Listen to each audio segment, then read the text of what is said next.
Initially, the idea was to use a neon-themed sort of retro wave with sort of soundtrack and lights, but it didn't work out in the end. Um, the next bit, it based off Enter the Void sequence, which uses flashing images and strobe lighting for great effect in order to simulate an MDMA trip, but I left it in there that I thought would be interesting. The net, this was provided by my stepdad, who's a town photographer who's based in Wales, and I thought it was appropriate because it connects the Earth to space, and so rather than me delving into an unknown area, you have a connecting device that's sending you straight into space, which I thought appropriate. And looked rather nice. You have the sense of vitality with sweeping vitality, and it's a few hours, but then it's just slow motion, and I feel grand. As you can see here, it's made up of cloud dance, which is the use of using melt or similar chemicals in water to produce its spreading cloud. And in the background, we have on the planets, which is implied in molten food dye. What I love here is, I didn't see the tin of the planet. It's trying to simulate death, and that's the planet behind it, which is rather awesome to do, and both my will of editing, which I'm not afraid to admit, really. But I like this bit. This bit is brilliant that you have it locked in space, to do it empty and clouds. It makes you feel like you're alone, to make you feel like you're in its unknown world. This one again is using two separate planet films, same moon as well, in fact. But I thought it appropriate. Because you have it. That its film is very disorientating, and to open with its very busy and very visually striking image makes sense.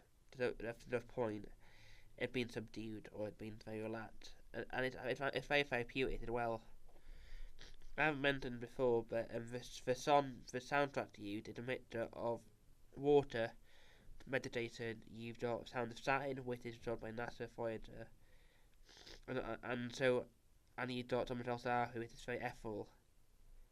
It's very ethereal, but it's perfect that you want to have that effect.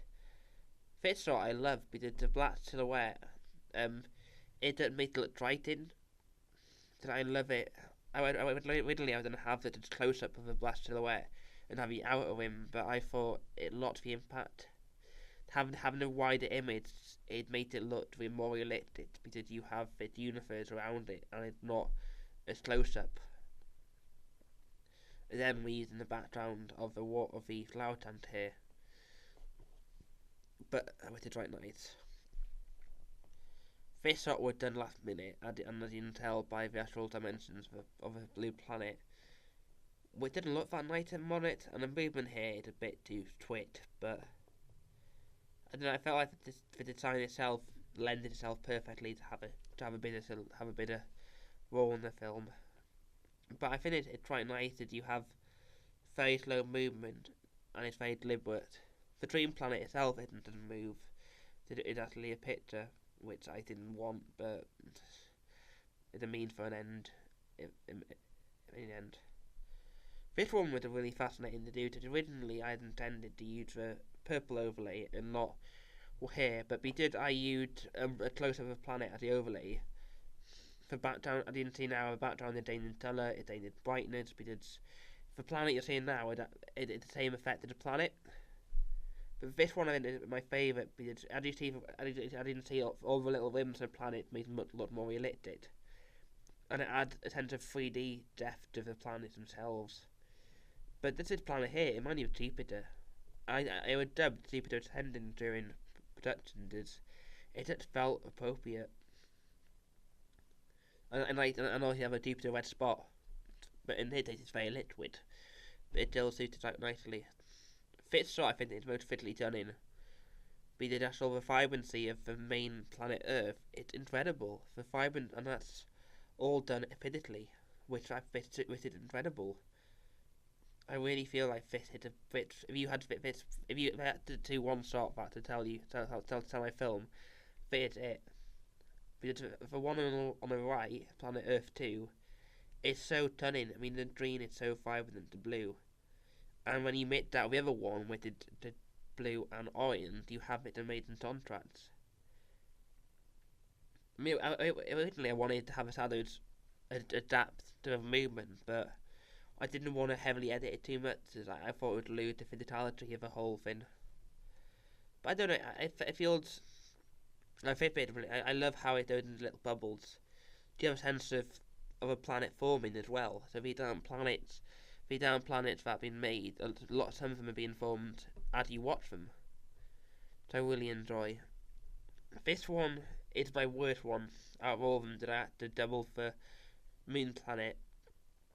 And it looked rather unfortunate, and it looked rather bad because during editing I wasn't able to do the planet properly in line, so the shadow always stays on the one end, which is really bad if I'm honest. It looks rather unprofessional. But I don't know, the actual overall effect is quite nice. But then I needed to do that to simulate death, otherwise the two images crossing each other, and there was no connection or weight behind it all. But in that planet, the moon planet there is my favourite, that it looked more realistic. By dumbing down the colors and having simple color scheme, you have its amazing ability to make it look realistic. Whereas Fate Planet here is more artistic because you have multiple colors and it's organic. But it looked artificial because it's too vibrant. That's why the one in the background and the moon are more suitable for planets because they're more earthly colours. They're more something like rot or planet. Like rot would you shine on a planet anyway. And because they're slightly tipped off, it makes them look otherworldly, which is absolutely incredible. But if the vessel were very little themselves, land themselves they look like craters, and because they move around a lot, you don't know that they're mini planets or they're a huge beach or a moving mountain, which is absolutely brilliant. We did all these allow you to have multiple responses. Almost, it was really fun doing it because I would allow to mess around and have complete creativity over what I was doing. Very over damaged and a bit weird.